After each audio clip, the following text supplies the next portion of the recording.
computer work for you this morning. So what we have is the agenda this morning. I thought I'd quick over that, and then we can get right into the presentations. So let's start out the meeting with a Pledge of Allegiance, please. All right, I'll switch here just a second to get our flag up.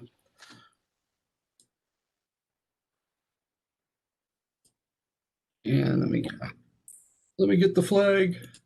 There we go. And then we'll share again. You got this. It's coming. There we go. There you go. Okay. I pledge allegiance to the flag, United States of America, and to the republic for which it stands, one nation, under God, indivisible, with liberty and justice for all. Thanks, Matt. You want to put the agenda back up? This is going to quick over the agenda.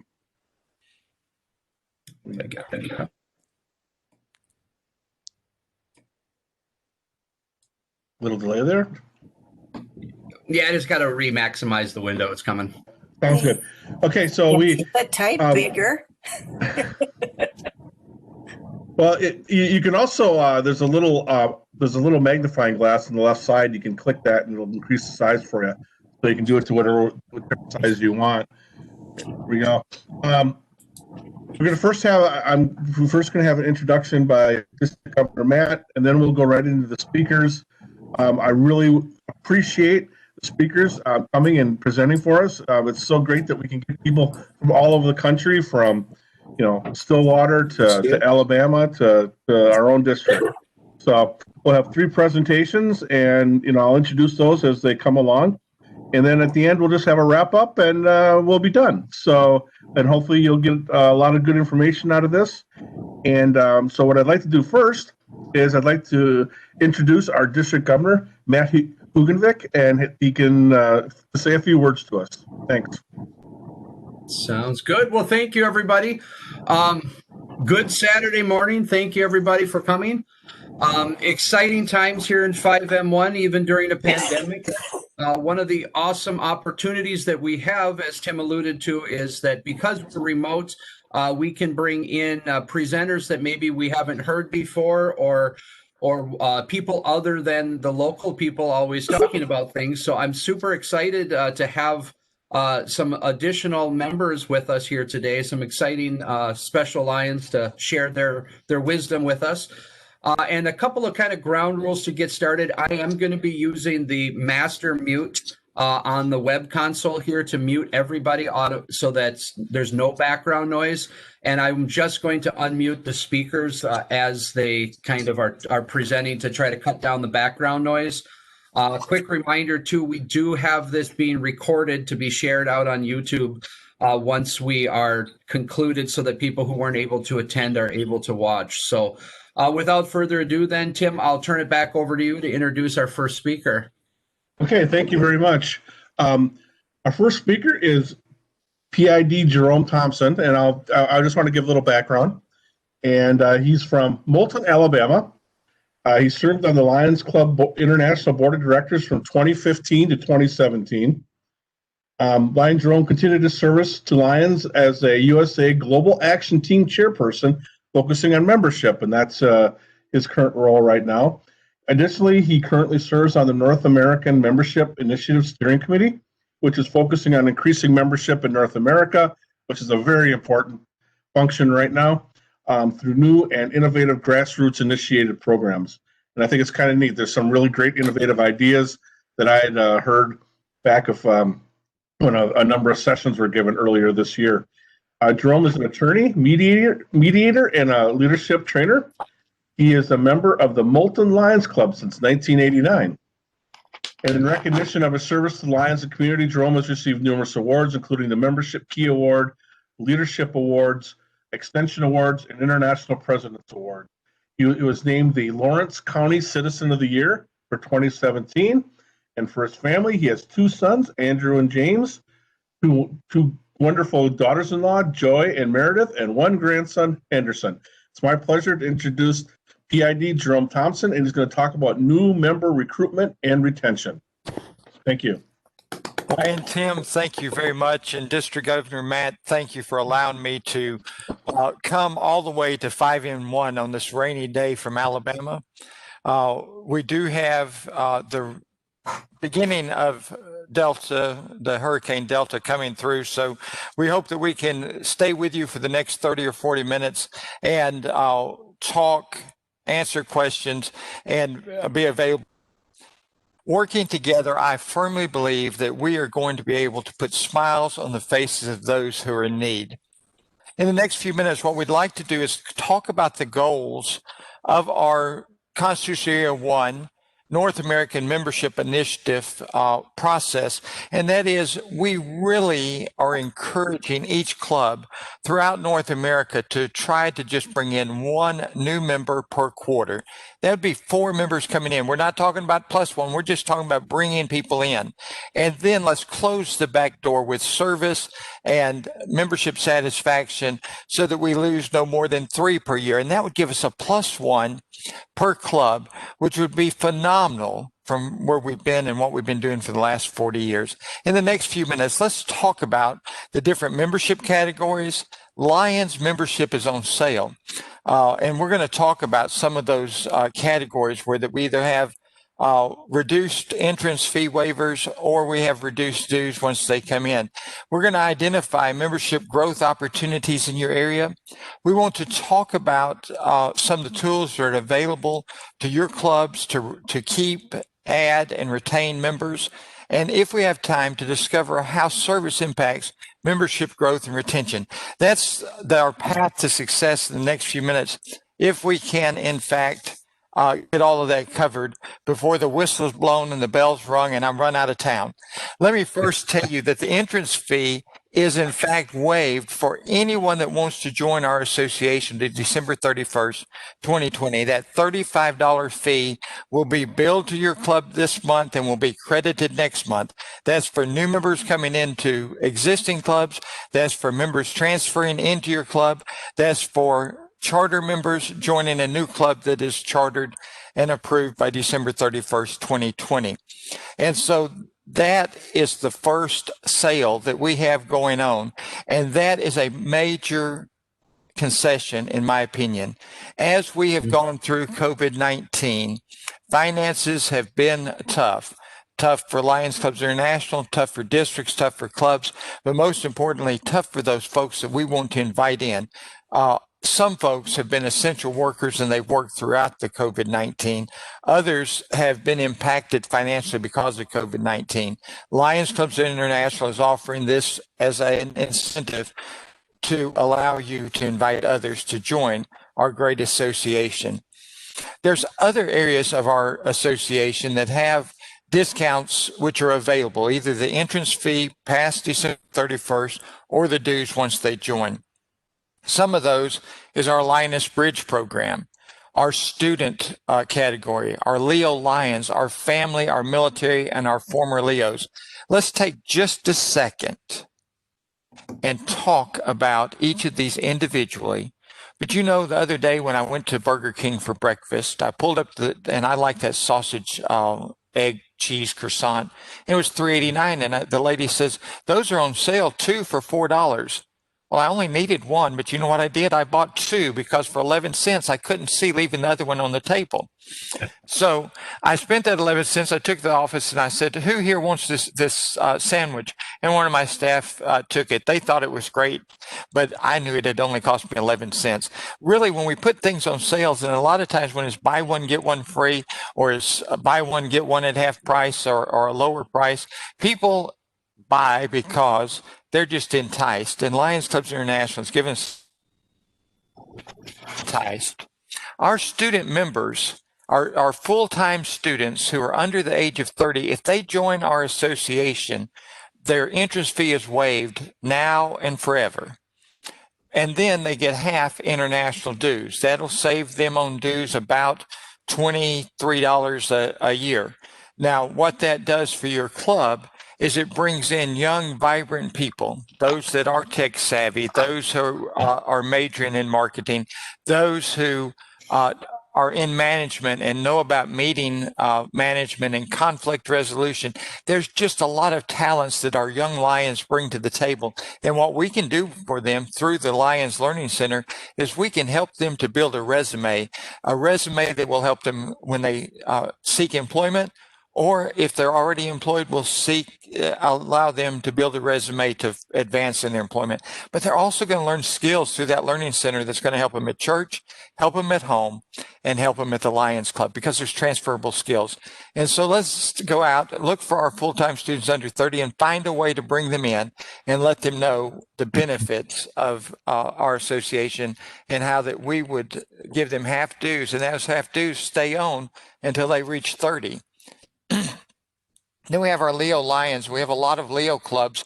And for whatever reason, we've not been real good always at bringing those Leos into our association. But if we go out there hunting for our Leos who are under 35 and ask them to join our association, once again, we'll waive their entrance fee forever and we'll give them half dues.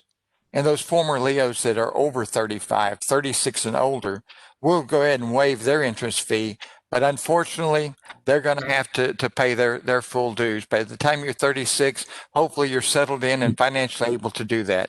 Our veterans through June 30th of 2021, the entrance fee is waived, so that waiver continues past our December 31st blanket waiver. Our family membership, and really that is a source of membership for all of us, because we can bring everyone in our household into our club. The interest fees are waived till December 31st of 2020. The first family member pays full dues. Family members 2 through 5 pay half dues. And you can get children that are in college. You can get grandparents. You can get parents that are living in that house. There's so many opportunities for families to come together, and where a family that serves their community together functions better, enjoys one another better, because they have a common vision for a better tomorrow. And finally, our Lioness program. And come June 30th of 2021, our Lioness clubs will either have become a branch of the parent club, they will have become a standalone club, or they will be dissolved. From now until June 30th of 2021, all of the entrance fees are waived. And to start a Lioness Bridge Club, you do not have to have the minimum 20. You can have 5 or 10 or 15, and they can be a standalone club, because we're going to take that Lioness Club, give them credit for all the years of service, give them credit for the offices that they have held, and we're going to charge them half dues until June 30th of 2021. It's a great opportunity for us to bring our Lionesses on board with us. And as we installed officers for Lioness clubs this past year, I hope that we remembered to tell them that they had an awesome responsibility, because they were the last elected Lioness Club members, officers, that the secretary needs to record that history for that Lioness Club. The board of directors needs to begin to write that last chapter of the history of that Lioness Club, because we're going to have a Lions Club or a Lions branch of those Lioness Clubs if they're going to continue to serve under our umbrella. And so those are the discounted areas. And it's a great opportunity for us to take those and go out. And people say, well, I can't go out and recruit because COVID. We're not meeting as many people. The church isn't meeting. I'm not going to the office.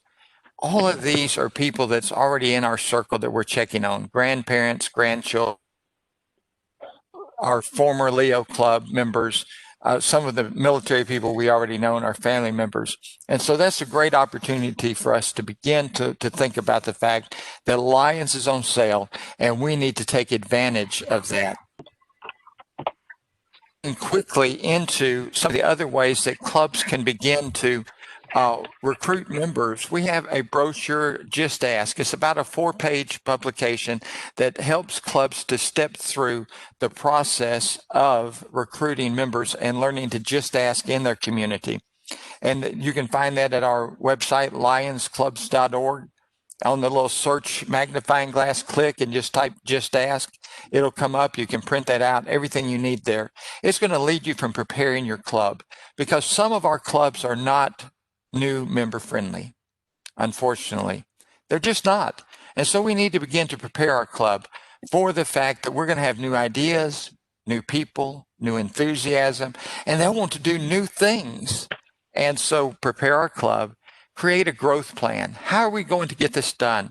Are we going to have a membership growth event? Are we going to have a safari hunt? Are we going to have a service first project and bring them in through our service? Create that plan and then implement the plan. Engage everyone in your club in that plan.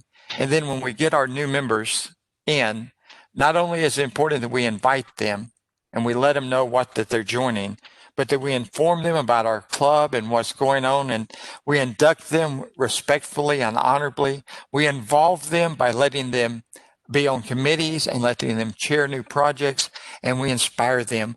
We help to develop that vision within them, what a better tomorrow looks like and the impact that they can have in the community. Then your club may choose to do a membership growth event. And if you don't know what a membership growth event is, once again, go to lionsclubs.org. In the search box, put membership growth event toolbox. It will pull up everything you need, a 6-week planning guide, sample letters to send out to prospective members, scripts to use when you call those members to confirm that they're going to be at the event, agendas for the event, videotapes for the event, anything and everything that you need is all there. And so your club can put on a professionally looking, polished membership growth event just simply by going to this site and following the process. Once again, we're building that team. We're going to evaluate our club. We're going to make sure that all those things that sort of rub us a little wrong are cured. And we're going to make ourselves ready to accept new members, because every club has a few things that they could do better. And it's just like church or any other organization. You're not going to invite somebody to go to church with you on Sunday morning if you don't like the sermon and you don't like the choir and you don't like the pews and you don't like the songbooks. But if you're excited about where you're going, you're going to invite folks to come to church with you. If you're excited about your employer and there's an opening, you're going to go out and help them to recruit somebody that's qualified to fill that opening. But if you're not excited about where you're working, you're just collecting a paycheck and looking for the next opportunity to leave, you're not going to be recruiting people to come to work with you. And it's the same with the Lions Club. So we're going to build that team and we're going to get ready. Our club's ready. We're going to get organized. We're going to go and get that 6-week planning guide. We're going to divide up the responsibilities. We're going to take action. We're going to begin to invite folks to the membership growth event. We're going to publicize it, and then we're going to celebrate our success. We're going to talk with our prospective members about our proud past, the things we have going, and the things we can go in the future. And someone's going to tell me that this can only be done when your club goes back to meeting. But in fact, in March, we had a club who was in the middle of this process when the state of Alabama shut down COVID-19. Shelter in place. We're not having any gatherings. Restaurants are closed. You can only do takeout. And they did not know what they were going to do. And they gathered and they said, we were too far along. We already have 25 people who have said that they want to be at this event. And so they moved it to virtual where they go to meeting. They invited some people who had been served by the Lions Club to speak at that meeting. They showed the videos. They had 11 people join at a virtual membership growth event. It can be done, and it's exciting what we're getting done. Happy members will stay. Happy members will invite. And as we begin to talk about not bringing members in, we've got to talk about closing that back door and find a way to retain the members we have.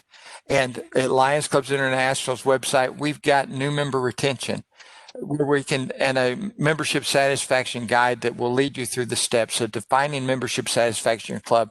What are members wanting that they're not getting? What are they getting that they really enjoy? What are they getting that they could do without?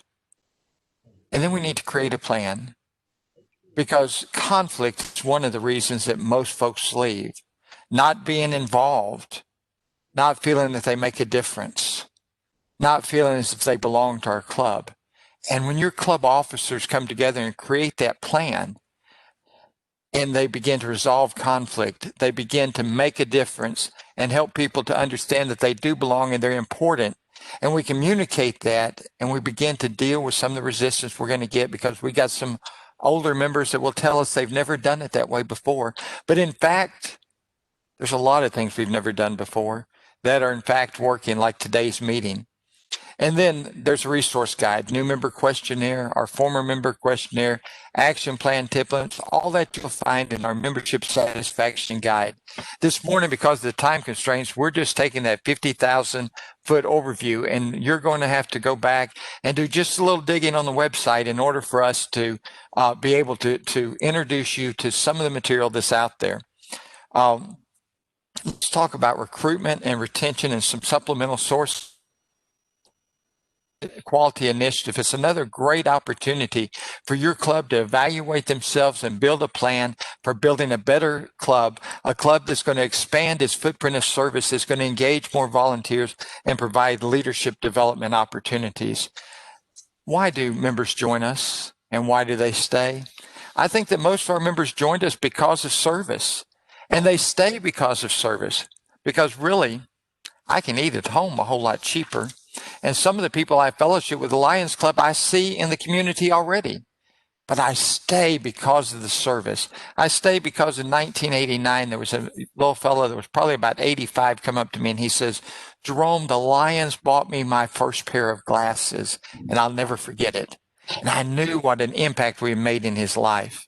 And so as we look at the service and the global causes, let's begin to ask ourselves, who can identify with these causes that would make great members for us to invite into our club? And diabetes. You've got parents with diabetic children. You've got 1 out of 8 Americans who are impacted by diabetes. You've got medical care providers. You got diabetes educators. You got social workers. All of them can really identify with some diabetes projects. If your club just started a branch for diabetes and brought 5, 6, 7 people in that once or twice a year had a diabetes project, would your club be better? Yes, they would. And then environments. You got our younger Lions, and I've got sons who are 26 and 33. And my 26-year-old, y'all would call him a tree hugger. He loves the environment. He loves the hikes. He loves picking up the trash, going out to places and picking up and cleaning up in parks. There's a group of individuals out there. If we could make them a branch of our club and bring 5 or 6 together, our clubs would be stronger. Hunger, we're talking about social workers and teachers and food banks, vision, eye doctors and teachers and people who are impacted because of their cataracts or had their sight corrected, and our childhood cancer the same way, medical people, families that have been impacted. And so as we look at these 5, it gives us an opportunity to ask, who can we bring together? And if every club had 5 branches with 4 or 5 people working in these areas, we would have better clubs. This journey, the hearts and lions of and Leos beat to service. And since 1917, our aim to bring health and hope to humanity has never wavered. And today, even in the midst of COVID, this long-standing mission has an exciting new phase. And it's our service journey. And our service journey is going to give us an opportunity to learn about the global causes, to discover what our clubs can do, and then to take action and to celebrate our successes. If you're not familiar with the Service Launchpad, you need to go to lionsclubs.org, type in the Service Launchpad, and you can begin to tell what type of service you want, how many hours you want to be involved, and it will give you ideas of what you can do in those areas to really make an impact in your community. And so when we celebrate, it's important we go to My Lion and we report our service. And then we also go to our social media accounts and we report it on Facebook, on Twitter, on Instagram, on Snapchat, on anything that you've got, because that is the key to bringing members in. And I've said often, when I was in elementary school and we went out to recess, I looked around, there was a group of people reading books under the tree, or there was a group playing tag football. I was always with the active group. People are looking for the group that is doing something, and they want to be there. And so we need to move in that direction and let folks know that we're doing something. Even in the midst of COVID-19, on our Facebook and Twitter, we need to really be promoting what we're doing. As we move forward, though, COVID-19 means that we have to move some of our service into a more virtual format. And the most important thing that we can do is we can serve our club members. In the past, we've always been outward focused, but now we've got to realize that some of our members are hurting. Some of our members are homebound. Some of our members have health issues that will not allow them to get out into the community. And so our service to them may be picking up their groceries, maybe sending them a postcard, maybe just giving them a call, maybe changing the way our clubs meet so they can continue to be involved while they social distance. And then we're going to serve our community. We're going to serve our community in new ways. We're going to keep in touch with our community through our social media. We're going to get social and begin to host some Zoom and WebEx meetings where we invite the community in just to talk. We need to realize that hunger and food insecurities is at an all-time high, and we need, as Lions, to find ways to address that. Give the gift of safety. Let them know that we're going to act responsibly in accordance with CDC guidelines. Whether anyone else does or not, the Lions Club is going to set the example, and we're going to find partners so that we can serve and serve effectively in our communities.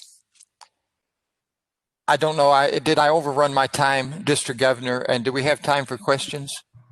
I think we do. We're right at 9:32, so you're well within the time frame. So That was my 50,000-foot overview. Any hands raised? I'm not seeing any on the chat. If anybody has a question, feel free to unmute yourself. You're all muted right now, and ask.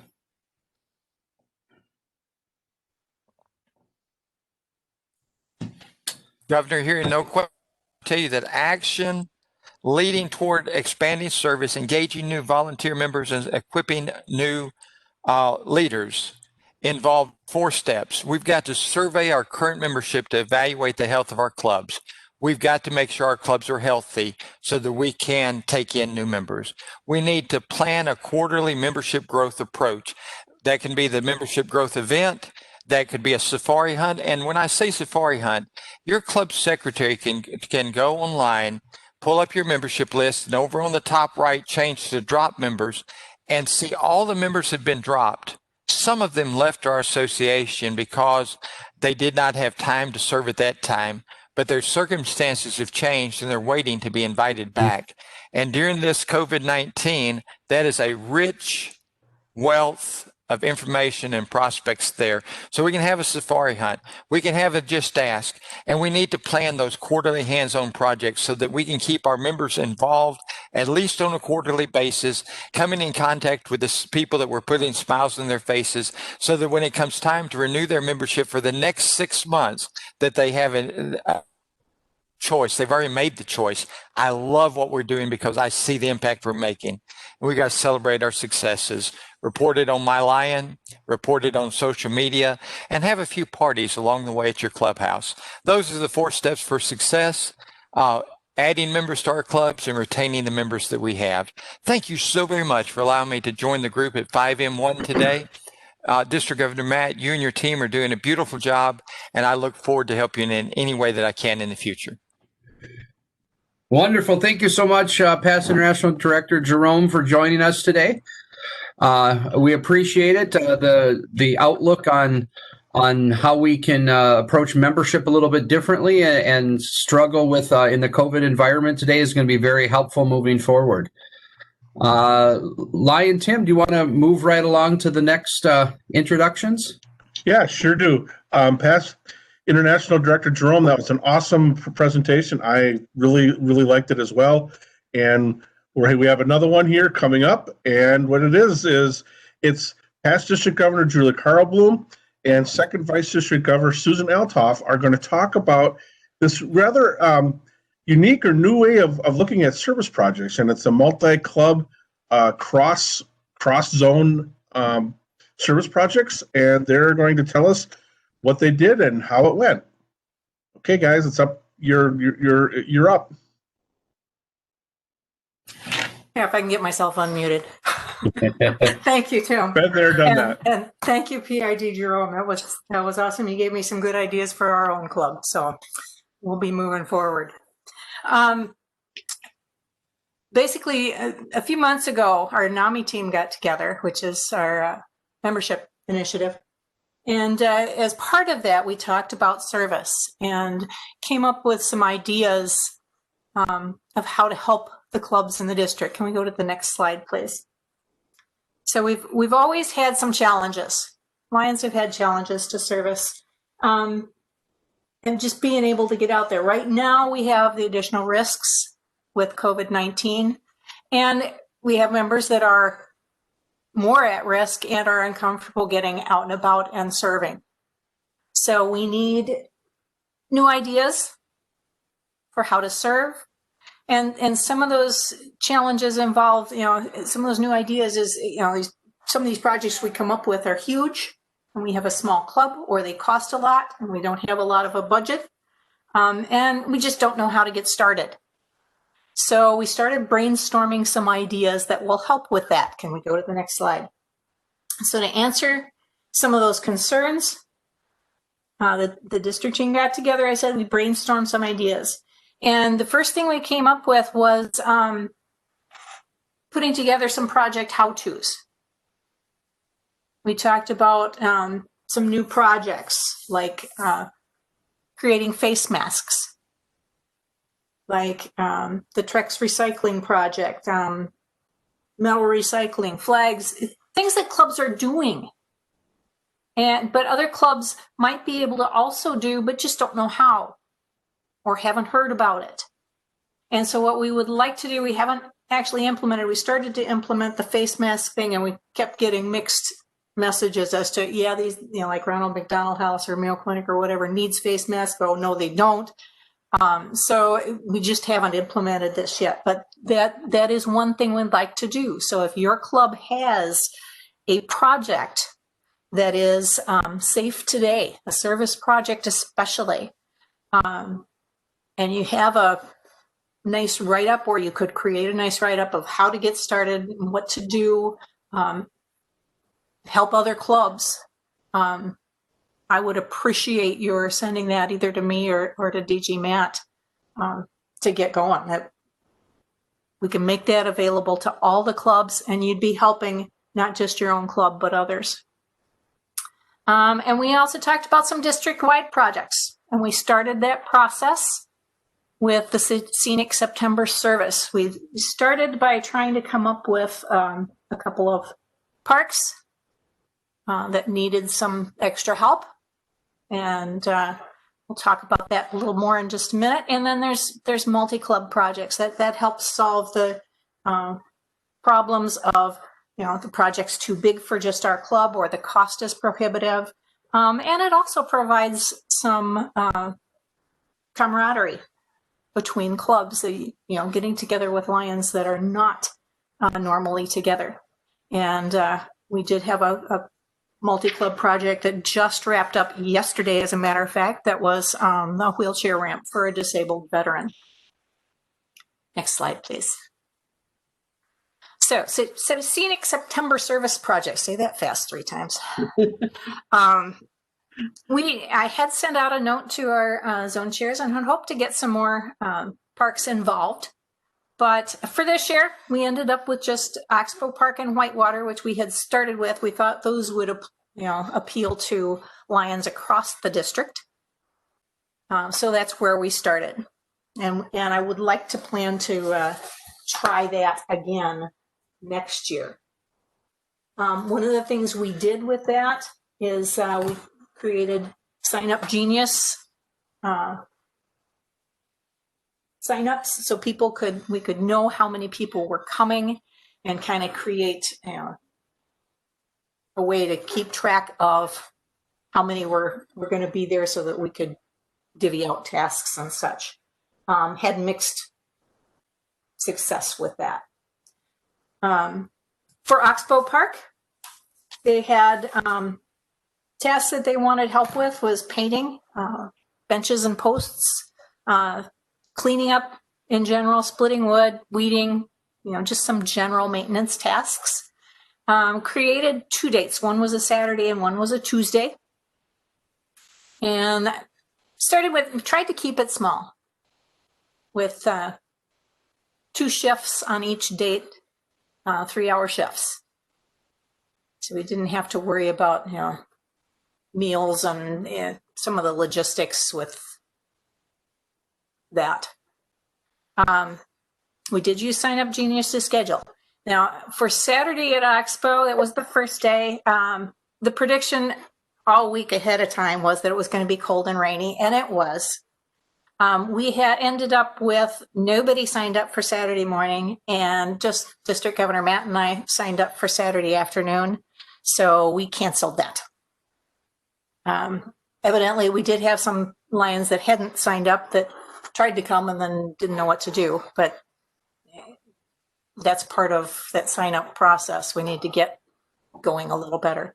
One of the nice things about Sign Up Genius is that you can send out a note to anybody who is signed up. So for Tuesday, basically, I ended up working, so I couldn't be there on Tuesday as well, and just send out a note to everybody that was signed up. Here's where to report. This is the park worker that's going to meet you and assign you to tasks, and just go from there. And it worked very well. They had a beautiful day to work outside. One of the things that the notes that came out, this is some of our pictures from Oxbow Park this is the morning crew, or some of them. We didn't have a great turnout, but like I said, it was our first time, and the people that were there, the park really, really appreciated the work that they did. And we did have one Lion that actually provided entertainment for the cougar, because Lion Ron Albright from Casson Manorville was saying that he was painting a park bench there in front of the cougar's cage.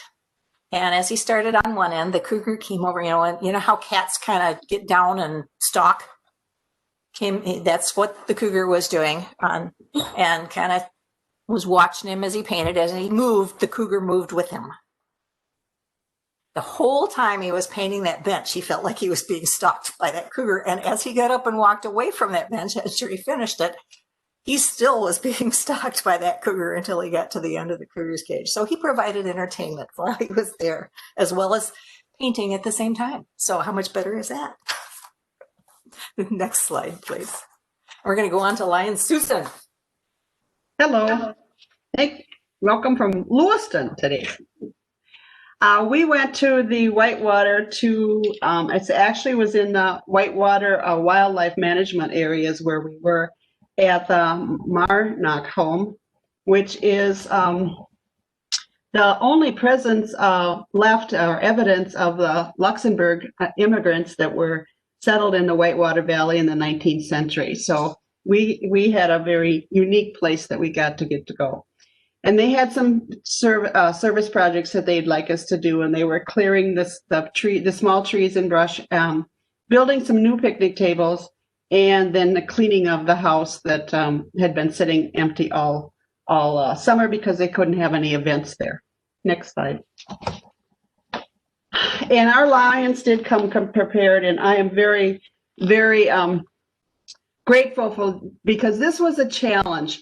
We had to take a trail back to the home over a creek and through ruts to get there, and there is no electricity and no water back there, and yet everyone came prepared, ready to go, ready to do their job. And if you see at the last one, the toilet was the woods. So we had a unique experience. So next slide. The three members from the Marnock House came and joined us and assisted us. One was a member of the DNR who also treated the trees after we had cut down some of the trees. There was a lot of history learned along with our environmental service that day. And one of the things that they had asked us to do is when we were cleaning the brush around, because it's a historical site, the state had wanted them, they had found out that there should be some footings for a silo there someplace. So that's where they were cleaning away all of the brush and the trees. And we did find the footings for the silo, but a little bit later, they got really excited because they think they found the footings for the barn also. And this is in a really remote area, and we were wondering, why did they build out here? Seems so far away from anything. But they told us that this path, this trail that we went back there, was actually a road back then that went from Winona to Orinoco. And we had 2 members from the Orinoco Club with us, so that was kind of exciting for them. Next slide. This is just showing some people, that's Jack Craig on the left there, doing their work. And the picture on the right is the footings for, you can see if you, the footings for the silo when we discovered that. Next slide.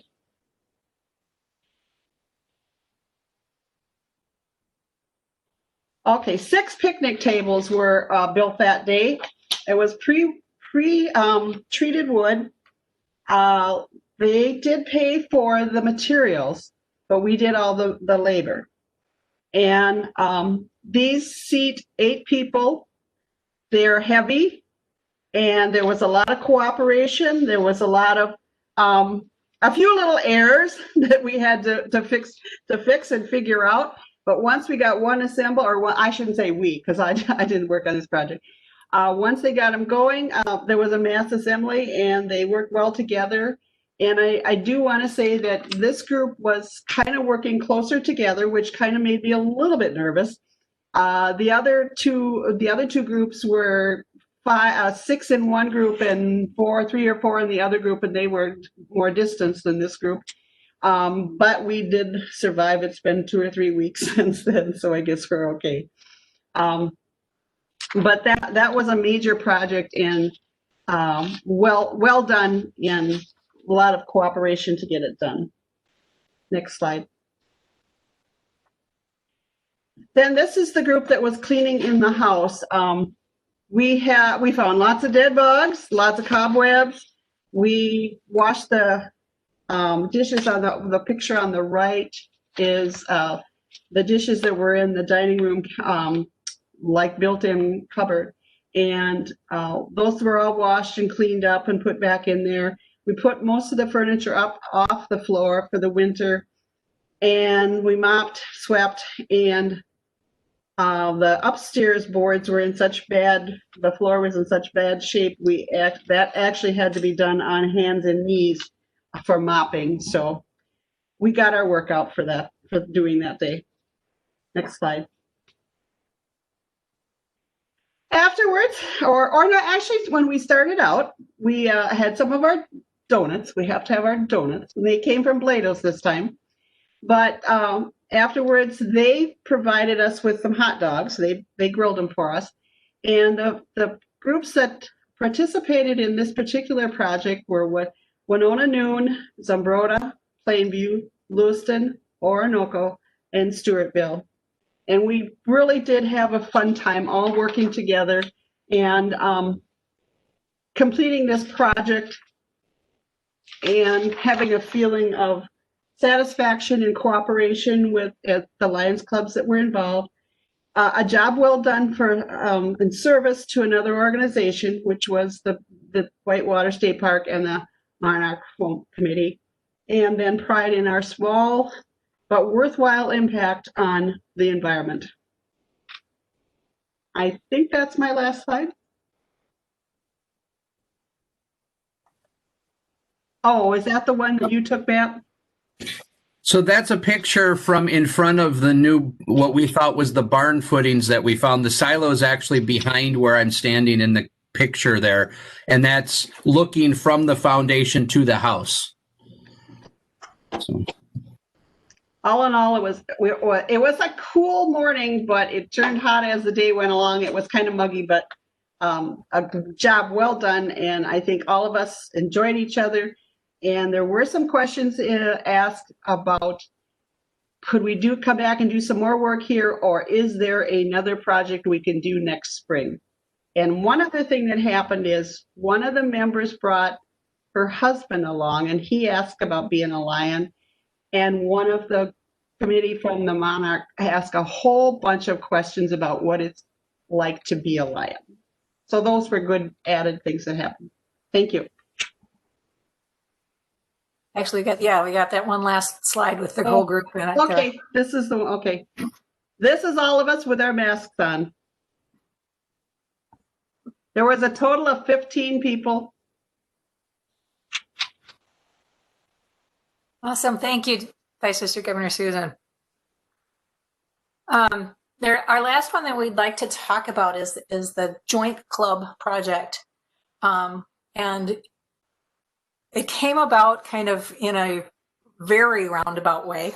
We had a couple in Byron that the woman contacted Family Services in Rochester to ask about her husband couldn't get in and out of the house anymore in his wheelchair. And he is a disabled Vietnam vet. And so Family Services didn't have either the know-how or the funds at the time to actually do anything. But what they did was they actually applied for a grant from Home Depot, which they got, and they contacted Habitat for Humanity with the building experience. So they forged that partnership, and Habitat had worked with the Cass and Manorville Lions before on a handicap ramp over in Dodge Center. So they contacted them. And since this ramp was actually for someone in Byron, the Cass and Manorville Lions contacted the Byron Lions Club saying, do you want a partnership with us on this? We'll do it, but do you want to, they thought like that was the right thing to do, is to include us, which I'm really, really glad they did. And so we formed a partnership with all those organizations to make this happen. And as I was looking at these pictures, putting this presentation together, you see in that very first picture, there's a little sign in the front of the picture. And what that actually says is underneath the stars and stripes, there is land of the free because of the brave. The owner is very proud of his service. And it was really obvious throughout the project that this was somebody who was very not only deserving but appreciative of what we were doing. So these first pictures are what they had a deck out front, and you can see on the picture on the right several steps up to that deck, and the back door was not much better. It had steps up to it as well. So next slide, please. So one of the things that happened was, as we were doing the demolition of the front deck that we needed to do in order to create the ramp, Betsy Singer from KAAL came out and did a news story, talked to the woman in the house, and to Alfonso, who is the construction manager for Habitat, talked to the Family Services people. Ended up being a full half-hour story on KAAL TV. So it was really cool, kind of just hearing how this all came about on that story, because I didn't have the full story ahead of time. So that was really nice. So next slide, please. And because I was involved, I'm sure the first day again was cold and rainy, and they did cancel working that day. But on the second day, we demolished the deck. And this was actually a day when it was all the Byron Lions. And one of the things is I go through here, Lion Dwayne Baldwin from Cass and Manorville did most of the scheduling of the Lions. And he did a great job. However, he tended to make days either all Gaston Manorville Lions or all Byron Lions if he could. And I think if you are scheduling, and maybe it just worked out that way, but if you are scheduling a multi-club project, I suggest definitely mixing the two. Towards the end, this project took over 2 weeks. It was a huge project, and a lot of the Lions in our club were kind of skeptical at the beginning of why does it take 2 weeks to build a ramp? And I think you'll see why as we go through this.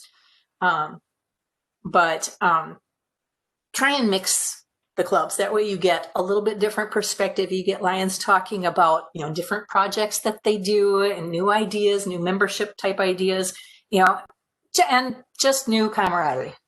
It's just one of the neat things about being a Lion is meeting new people and getting to work with them on doing something fun and meaningful. Next slide, please. So we started out, after we tore everything apart, we left some of the framework for the old deck that we were going to continue to use. It had to be shored up. It was kind of sagging in the middle. And so we kind of shored that up and had to dig new footings and support posts put in. Okay, that basically took a day. Next slide, please. Then a lot of framework. Those 5 or 6 steps up to the deck, you have a maximum amount of angle that you can have on a ramp. So there had to be, it can't be real steep. You don't want to be able to not stop when you get to the bottom of the ramp. So there's a significant amount of ramp involved here. So off the front of the deck, you basically you come down and switch back and go back to the driveway. So next slide. Okay, once we got all the decking up, then we started in with the railings and the spindles. And next slide. And Lion Susan, like you had some errors on your picnic table. Yeah, Alfonso had to deal with some of our errors on the ramp and, take it back apart and redo and, or, just fix and kind of make it work. But all in all, it came together pretty darn well. As you can see on these pictures, the ramp is significant. And you'll notice the picture on the left. There's the flagpole in the front. One of the things that was learned as we were going through this project was that not long ago, they did have a flagpole out front. All the vegetation out front it's not all weeds. It's basically a low maintenance yard. So a lot of flowering plants and stuff in it that didn't have to be mowed. But his flag had been stolen. Flag and flagpole had been stolen. So one of the things that one of the guys from Habitat did was go out and actually we ended up with another partner with Harold's Flags in Rochester. And I don't know whether they donated the flag or provided it at a less cost, but got the flag and the pole and poured some concrete and put that up for him as well. And that was a surprise. They did that and put up the flag and flagpole yesterday morning. And he did not know about it before we dedicated that ramp. And he came out and saw that, which was really cool. He was so appreciative. So, and I think I have one more slide here.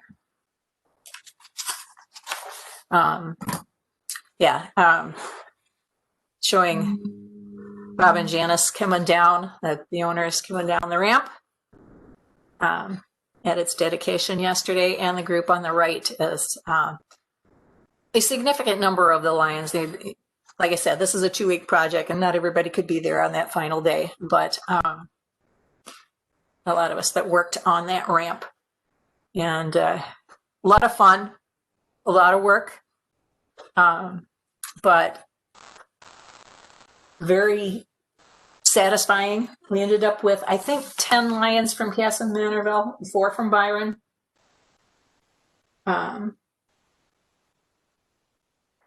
We just felt very good about the job we had done there.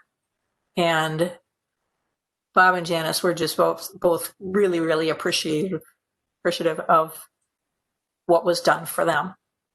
Next slide. So, where we come to from this is, what can we do next? What can you and your clubs do next? And we want to, as a district, we want to make that, whatever it is, easier for you. So we want you to reach out. We want you to talk to other clubs, and we want to make that easier. So if you'll share your ideas with us, we'll make it easier to share them with other clubs. So talk to, if you don't want to send things to me, talk to somebody on the district cabinet. Talk to DG Matt or one of the vice district governors. Find somebody that can get the information to us. Whether you have needs, want new projects, or whether you have projects that you think other clubs can do. Please share your successes, share your failures too, so that other clubs don't, fall into those same problems. So when you share, you're not only going to help your community, you're going to help other Lions help theirs. So please, please, please share. And then don't give up. Try again. Try something else, and reach out. I can't say that enough. Reach out to other Lions. We were talking yesterday at that dedication of the ramp. And the Cass and Manorville Lions and the Byron Lions, now we happen to be fairly close in proximity. But the Byron Lions started their flag project because the Cass and Manorville Lions had one, and they helped us get it going. The Cass and Manorville Lions started their metal recycling project because the Byron Lions Club had one, and we helped them get going. I know I have shared with several other clubs the Trex bag, plastic recycling project. So anything like that. And especially if we can write up some, how-tos, where to get started, who to contact, and maybe put a club name that this club has done it successfully on it, and then share. We're only helping ourselves by doing that. So keep up the good work and keep sharing what you're doing. And PID Jerome said, get it out there on Facebook, on Twitter. It's not only for the public to know, which helps with membership, but it's also for our fellow Lions to know that they can help serve others. So please, please, please share. Thank you.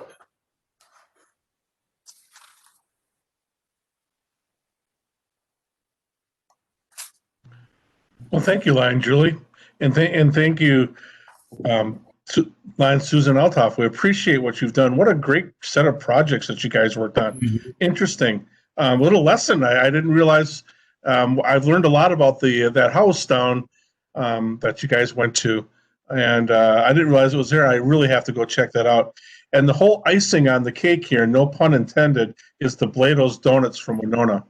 Being a Winona native, I guess I'm going to have to participate next time. So thank you so much. I think this is a great idea, and it looks like you guys did a great job getting things off to a great start. So thank you very much for your presentation. I think everyone appreciates that. So, and let's move on. We have one more presentation, and this is from past District Governor Dennis Kelly, and you might be the last presentation, but you're certainly not the least. Let me introduce him a little bit here. So, Lion Dennis is a charter member of the Afton Bay Bayport Lakeland Lions Club in District 5M6. He's been a Lion for 24 years and served as district governor in District 24A in Virginia from 2011 to 2012. He's a graduate of the RLLI, which is the Regional Lions Leadership Institute, which we'll talk about a little bit more about later. Senior Lions Leadership Institute, Faculty Development Institute, Faculty Development Excellence Series, and the Lions Certified Instructor Program. So he's an extremely qualified instructor, which of course I've learned in having meetings with him as being the MD5M Global Leadership Chair. He's a Progressive Melvin Jones Fellow and has received the Lions Club International Leadership Award, International President's Certificate of Appreciation. He's been a participant in the Lions I missions in Bolivia, El Salvador, Burma, and Vietnam. He has presented at the USA-Canada Lions Leadership Forum and has been a member of the faculty of the Regional and the Advanced Lions Leadership Institutes, Faculty Development Institute, Lions Certified Instructor Program, and the Lions University. He is the chair of the board of directors of MD5M Lions Kids Site Foundation, and in his current role, and that's what he's going to be speaking of here, the MD5M Global Leadership Team Coordinator. He is a member of the Veterans of Foreign Wars, the American Legion, and the Afton Area Association. So it's my pleasure to introduce past District Governor Dennis Kelly III. Thank you.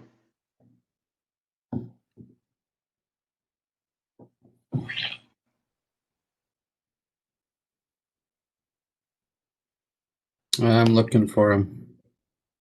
Looks like you're on mute, Dennis.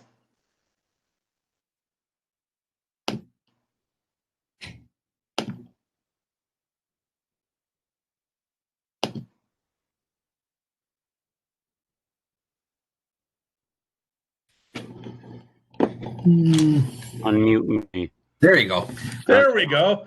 Let's see if we go back to share. No, we should be sharing, correct? You are Yeah. just not your presentation. All right, let's bring that up. Let's go to that. There it Oh, is. well, now. Perfect. Wonderful. Technology is grand when it works. So, as I was saying, muted, I want to thank you, District Governor Matt and Lion Tim, for giving me this opportunity to be even virtually with the Great Lions in 5M1. And it's an amazing thing in this era of COVID that we have learned and I think become more expert in our use of technology, where in the past we would say virtual meeting, nah, why would we want to do that? And I had the honor of being in Trinidad the other night, presenting to a Lions Club there about the Kids Site program. And now I'm back in Minnesota presenting to the Great Lions in 5M1 about leadership learning opportunities. So virtually gives us a really tremendous scope that we can utilize to stay in contact. So leadership learning opportunities. Why is it important? Well, first of all, it helps increase our knowledge. And I think you'll all agree that knowledge is a good thing. The more knowledge we have, the more credible we sound when we're talking to other people. And, you know, Lion Jerome gave us a great presentation talking about building membership and retention. And part of building membership is being able to talk to other people about Lions, what we do. Increasing our knowledge about what we do in our organization helps us paint a broader picture for people that are not Lions about what our organization does. Being able to speak intelligently about all aspects of our organization builds credibility.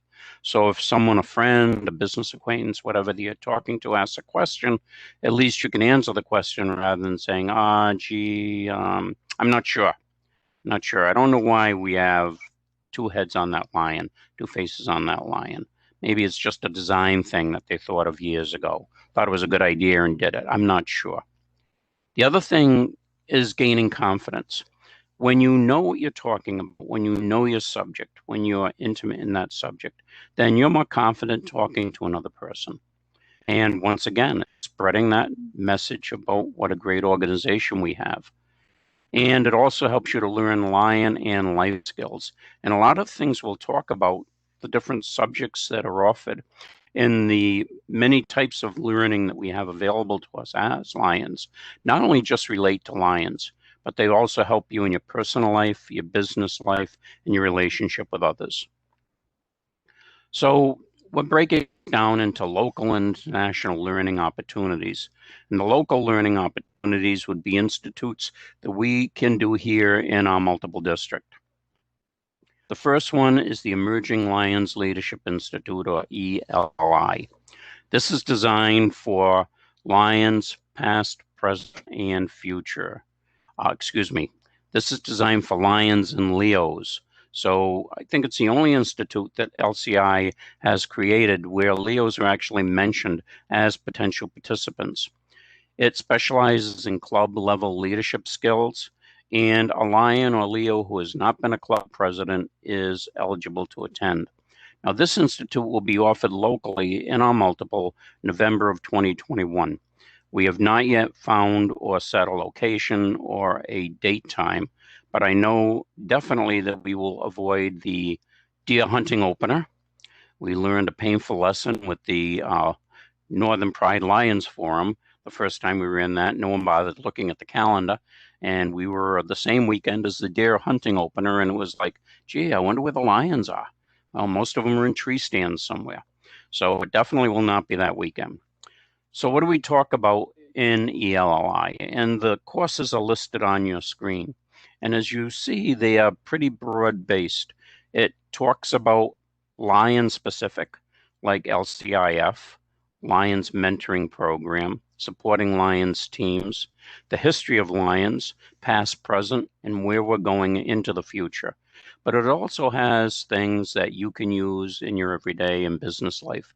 For example, communication, learning to communicate effectively with other individuals, diversity, recognizing that we live in a very diverse population, and to learn to appreciate that diversity and see that it builds and adds to our society. Creative thinking, something that we all need to do, sometimes more in our personal life than we need to do in our business life, depending on what you're doing on a Friday night. Conducting effective meetings, ensuring club success, change management, another great subject that will help you in both personal and Lions. So this institute, you'll be hearing more about it as we get into 2021 and we get the scheduling done, and hopefully we will have a great turnout. The next one is the Regional Lions Leadership Institute. So this institute will be held, hopefully, March 18th to the 21st, 2021 in Detroit Lakes in Minnesota, excuse me. It is for all Lion leadership positions, all levels, club and district. The application deadline is December 31st of this year. We are hoping that this institute can be held. I just found out I am a district governor-elect team leader for first Vice President Doug Alexander. And we originally were going to be in St. Charles, Illinois at the end of February doing the training, or beginning of February rather, doing the training for the incoming district governors. And that has just been canceled. So it's canceled based on the state of Illinois COVID guidelines. So depending what happens between now and March, we may or may not be holding the institute. But with planning, you just can't turn around and wait until the last minute and say, okay, let's decide, let's hold an institute next week. So we are going on the assumption that we will be holding this institute, and we're asking all the district governors and the district GLT people to have the same attitude, to really push this with their Lions, to make people aware of what's available to them. The cost of the institute is $150, but there will be a $75 rebate coming back from the multiple district based on a $4,500 grant that we received from LCIF. And people will have to pay for their transportation and hotel, which is at a great rate. I believe we're doing like $85 a night. Excuse me. So the subjects we're covering here, and once again, things that can apply not only to Lions but personal. Diversity again, time management. That I think is really an enormous subject to deal with. Think about your own personal life, not just your Lions life. How important is time management to you? You get up in the morning, you go to work. If you're retired, you still have things you have to do every day. And whether you know how to manage your time effectively or not can really have an impact on your success. Excuse me. Public speaking, something that always can help in both aspects. Then we talk about goal setting, working in teams, personal mission statements, etc. So it's a well-rounded set of courses. We have a great faculty.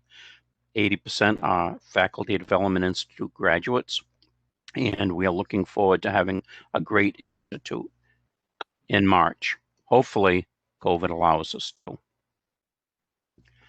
Now we'll talk about the international institutes. And international institutes are institutes that are run by Lions Clubs International, and they usually are once a year. They run in different constitutional areas all over the world.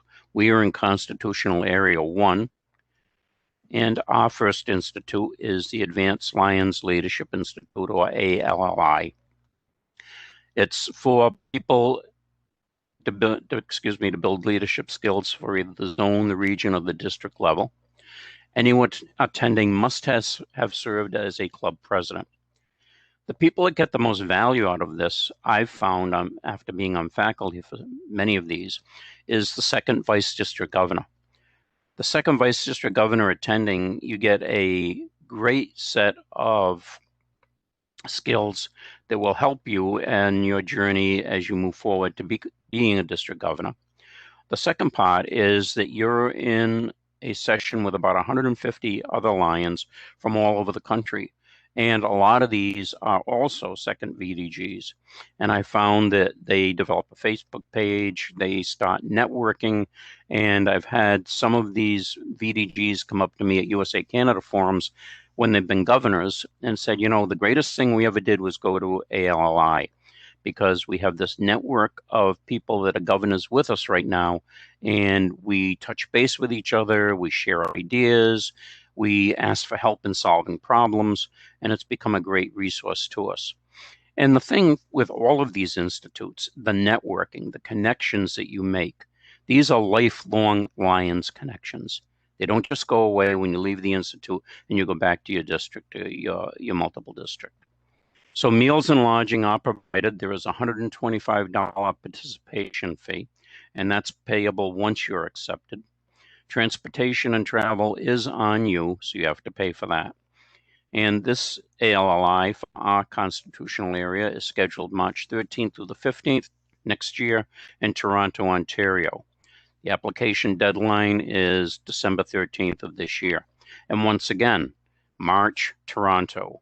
You know, you keep on hearing rumors from our Canadian Lions that Canada is going to keep the border closed, that, you know, it's not going to open maybe until springtime of next year or maybe later. And, you know, this is all an unknown. But LCI has the plan just like we do locally. And so the Institute right now is scheduled to be held. So next week, we are actually doing training for the first and the second vice district governors in person in St. Cloud in a safe, covert, sensitive environment. And we'll be talking to the second VDGs about the importance of going to this institute. I know we already have a couple from our multiple that have registered, and hopefully the institute happens and hopefully they get accepted. The next institute is the Faculty Development Institute, or FDI. The purpose of FDI is to develop a group of skilled trainers to be used at the club, district, and the multiple district level. To qualify to attend FDI, you have to have some experience as an instructor. So it does not mean that you have to be a professional. You don't have to do this for a living or something that you've done and gotten paid for. But if you've done any presentations at your club level, at your district level, or if you've done any presentations connected to your business or any other things on the personal side, then you would qualify. You need to know or have the ability to use PowerPoint. FDI in the past used to, when I went through it in Ottawa in 2011, you had to develop your own lesson plans. So part of it was learning presentation skills. The other part of it was learning how to develop a lesson plan and how to be able to get your message across. They've changed that. They've taken that part out of FDI. So if you're an FDI graduate and you're asked to present, you'll be given all the materials from Lions Clubs International. But you will need to know or be very familiar with PowerPoint, since all the presentations are PowerPoint based. Meals and lodging, once again, is provided. In this case, there is, again, a $150 participation fee, and transportation and travel is on your own. FDI will be in Los Angeles, February 20th to the 22nd of next year, and the application deadline for this is quickly coming up, November 22nd of this year. FDI is a great institute. I've been to FDI, and I also had the honor of being on faculty for FDI. And it's limited to about 70 Lions. It's not as big as ALLI or RLLI. And so there's a lot more competition to get in. I know that every year I hear stories or I get messages from Lions I know around the country, gee, I want to go to FDI, I applied, I didn't get in. LCI tries to spread out the participation throughout our constitutional area, and it's something that you should definitely, if you have any idea of being able to present or wanting to work at your club district or multiple district level presenting, make sure you go and apply for FDI. As GLT team coordinator, I'm responsible for all the training in our multiple district, and when I'm putting together faculty, just like I did for next week for the PDG training and for RLLI and again for ELLI, the first people I'm going to are FDI graduates. My thinking is, first of all, the organization has gone to the expense of providing training to these people and getting them certified. We should be using them in our district and multiple district level. So that's where we're going to get trainers from. So if you want to be a trainer going into the future, please apply to FDI and get your certification. The next institute is the Lions Certified Instructor Program, or LCIP. LCIP is relatively new. It's only been around for a few years. And one of the things that prompted LCI to create the position of this Certified Instructor Program was actually some complaints from some of the district governors going through training in the past, and probably 25 team leaders for the roughly 750 district governors get trained. And some of the people were not that professional. They had been picked maybe because they knew somebody, the incoming president might have wanted to, help or honor some of the people that supported them, and so made them team leaders. So LCI said, you know what? District governors are the most important people on our organization. They're running our districts. They need to have the highest quality training and the highest quality instructors. And so LCIP was created for that. Also, LCIP is necessary if you want to be an instructor at any of the international institutes. So it covers faculty at local institutes and LCI-directed institutes, and the international first vice district governor-elect seminars. In this case, you have to have experience as a professional trainer or educator for 5 years. That is one of the criterias. The second criteria is that you either have served as faculty at local Lions training events. So if you've been on faculty at ELLI, RLLI, then you can apply for LCIP, even if you haven't had that 5 years professional experience as a trainer or an educator. Also, if in the past you've served as faculty at any international institute or first vice district governor district elect seminars, then you also can attend LCIP. Just like all other international institutes, meals and lodging are provided. In this case, the participation fee is a little more expensive, $200 per participant. You are expected to pay for your own transportation and travel. And this institute will be held in Chicago, so it's a little bit closer for us. You could actually drive there in about 6 hours. And it will be held May 14th through the 17th next year. The application deadline is February 13th of next year, 2021. LCIP, I am LCIP qualified. The institute was amazing. Probably one of the best institutes I ever attended. And I was honored to be a member of the faculty of the first LSIP Institute last year. So this year they run together sometimes. They get so confusing. But we had a great group of people at that institute. We had it up in Toronto, and it was just a fabulous institute. So if you qualify for this, then I would definitely put in and apply to go to LSIP. It's a great designation, and it opens up a complete new world to you for the ability to be an instructor in a great organization.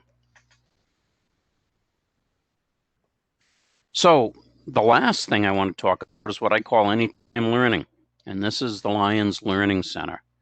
And the Lions Learning Center has courses that deal with leadership, organizational, and personal development. And the thing I love about the Lions Learning Center, there is no cost. So you don't have to pay a participation fee. There is no tuition.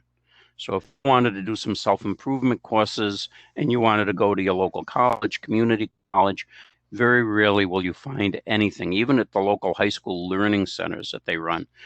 Very rarely do you find anything that doesn't have any type of cost associated with it. Could be a very minimum cost, but there is cost. There's no travel. You don't have to hop on a plane, get in your car. You don't have to go anywhere. You have to walk from wherever you're sitting, relaxing in your Barco lounger, watching TV, get up and go to your personal computer and log into the Lions Learning Center. I know it's really rough to do that, but no, all of you can do it. It's easy. I know you can make this happen. You do need an account. Go into My LCI and you have to set up an account so you can get in to access the Learn module. You can do this at your own pace. You can take a course, you can go back to a course.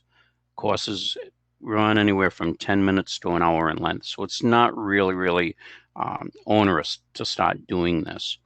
And with COVID, limiting your activity, think about this.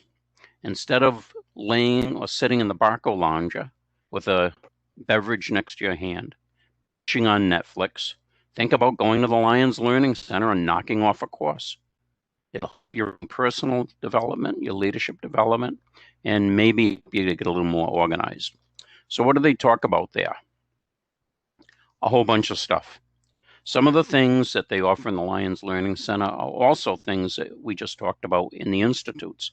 So if you've applied to an institute and you didn't get in, or you just say, you know what, I just can't do it. I can't take that time out of work and go and travel, can't afford the travel.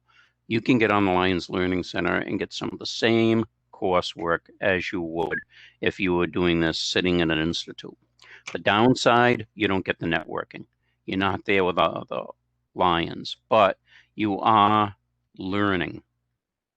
So, as we said, why is this important?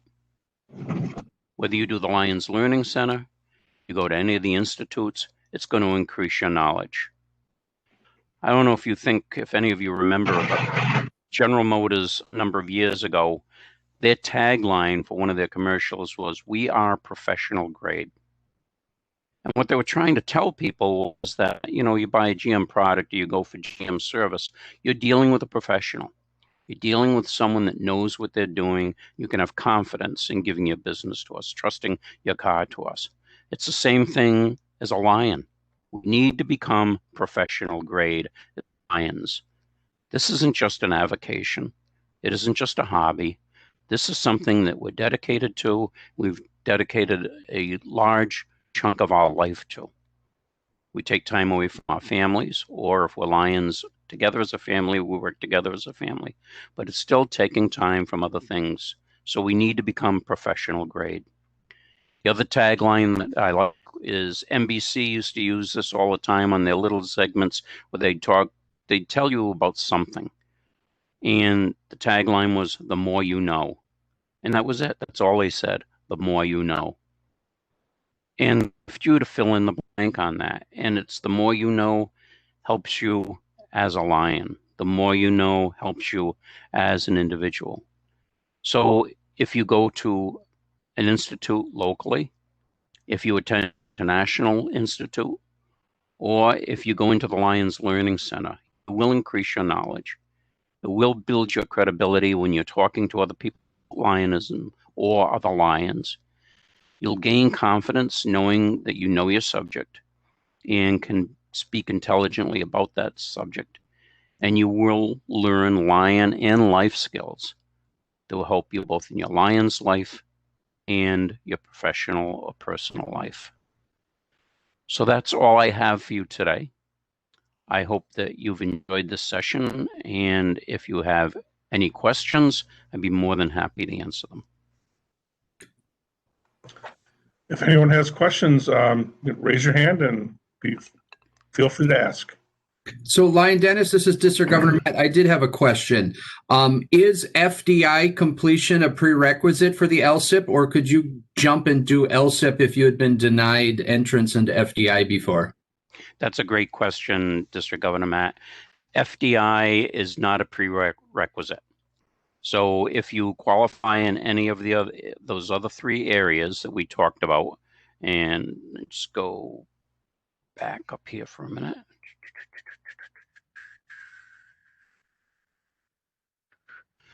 If you've either done local Lions training, you've served on faculty local Lion training, you've served on faculty at an International Institute, a DG seminar, or you have professional experience as a trainer or educator for 5 years, then you can apply for LSIP. FDI is not a prerequisite.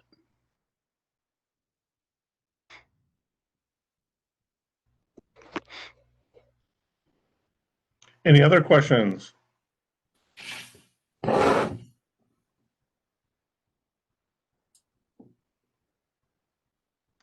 Okay, if not, Dennis, thank you so much for your presentation. It just amazes me the amount of education that's available through the Lions, and very professional programs. I went to, well, I think it was a precursor to what was the Regional Lions Institute, Leadership Institute back a few years ago.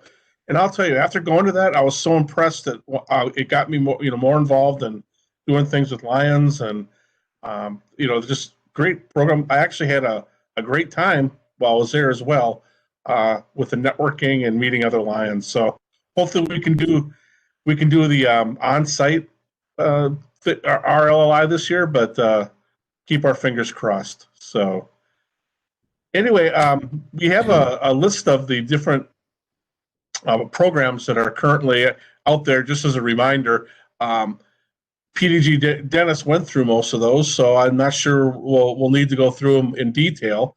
But there's I want to talk just for a second about them, if I could, Lion Tim. Sure, that sounds great. There you go. So this spring, like Dennis said, we are going to be having the RLLI, hopefully in person. And I've sent out some information online for that. Anybody who's interested, please encourage them to apply and send their applications my way.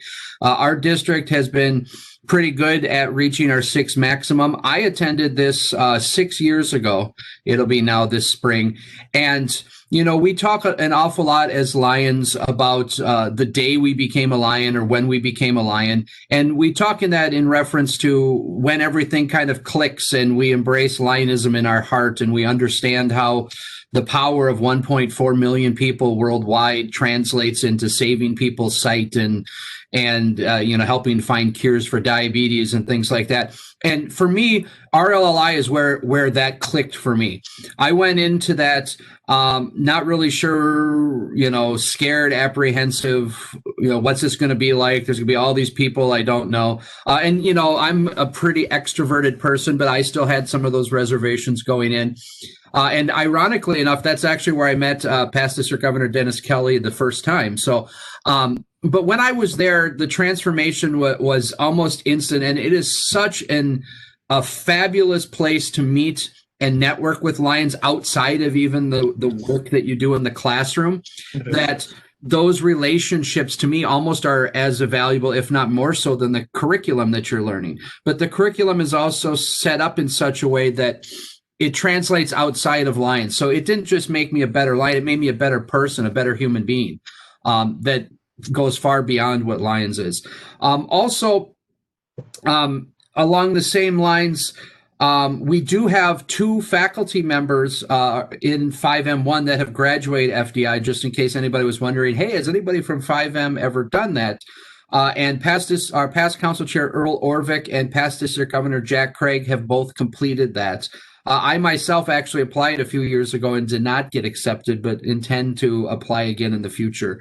And then finally, one of the areas that Dennis did not cover, but translates into similar to the Lions Learning Center, is Lions University. It's another opportunity that's available online to get all kinds of courses, some that are very specific to Lions, but most of which go well beyond what we need in Lions and translate just to being better people in life. And I myself have completed and been awarded the master's degree already from Lions University. And unfortunately, in order to get the doctorate, you have to do FDI. So I have to finish that part of the cycle before I get my PhD as a Lion. So I just wanted to kind of plug RLLI. I'm super happy that my cycle of being district governor is one of the years that people get to go to RLI, because it really, it transformed me into the Lion in front of you today in a lot of ways. Yeah, and I would agree with that too, because it did me as well when I went there. I was very impressed. It was just a great experience. And you can see on your screen where this reminder of some of the ones coming up. I would encourage everyone to attend these as well. So, any other words, District Governor Matt or past District Governor Dennis on these institutes? Good. Okay, well, this brings us to our closing here. I just want to thank all the presenters. What a great program that we've had, and again, doing this remotely has helped greatly to, I think, increase the information that we had, and provide some opportunities that we might not otherwise see. So, past International Director Jerome, past District Governor Dennis, second Vice District Governor Susan, and past District Governor Julie, I want to thank all of you for putting a lot of effort. It takes time to develop these, and I really appreciate the effort that you have put into this. So with that, I would like to say thanks, everyone, for coming. I appreciate that we got the number of people to show up that we did. And are there any other final comments that anyone wants to make? Anything else that they'd like to tell us or announce or anything like that before we close the meeting? I have one quick one. If you could stay on, Tim, after everybody else leaves, as well as our first Vice District Governor, Carrie, and second Vice District Governor, Susan. I just want to have a real quick chat while we're all here. Okay, sounds good. Anyone else? Okay, thanks everyone for joining. We appreciate it, and have a great, I look outside, it looks like a beautiful fall day, so you get the rest of the day back. Enjoy. Thank you, guys. Thank you. Very, very good job. Thanks.